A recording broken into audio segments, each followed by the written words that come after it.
मंत्री संजय शिरसाट आणि आमदार जितेंद्र आव्हाड यांची आज गळाभेट पाहायला मिळाली। विधान भवन परिसरामध्ये दोघांचा संवाद देखील पाहायला मिळाला। खांद्यावरती हात टाकत दोघांनी चर्चा केल्याची ही दृश्य आपण पाहतोय। विधान भवन परिसरामध्ये आमदार जितेंद्र आव्हाड आणि मंत्री संजय शिरसाट यांचा हा संवाद आणि यांची गळाभेट झाल्याची ही दृश्य आपण सध्या पाहतोय।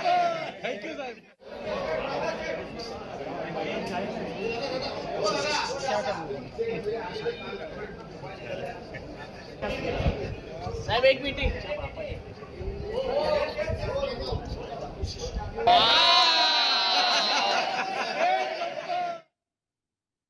अभिनेता सलमान खानचा सुरक्षा रक्षक शेरा विधान भवन परिसरामध्ये उपस्थित होता। नेमका कुणाच्या भेटीसाठी शेरा विधान भवन परिसरामध्ये आला होता याची माहिती मात्र अस्पष्ट आहे। सलमान खान याचा बॉडीगार्ड शेरा हा आज विधान भवनामध्ये आलेला होता। यावेळेला त्यानं राम कदम यांची देखील भेट घेतल्याची दृश्य आपण पाहतोय। विधान भवनाच्या पायऱ्यांवरती भेट झालेली आहे। त्यानंतर शेरा यानं नेमकी कुणाची भेट घेतली हे मात्र अस्पष्ट आहे। या भेटीमागचं कारण नेमकं काय आहे हे देखील अस्पष्ट आहे।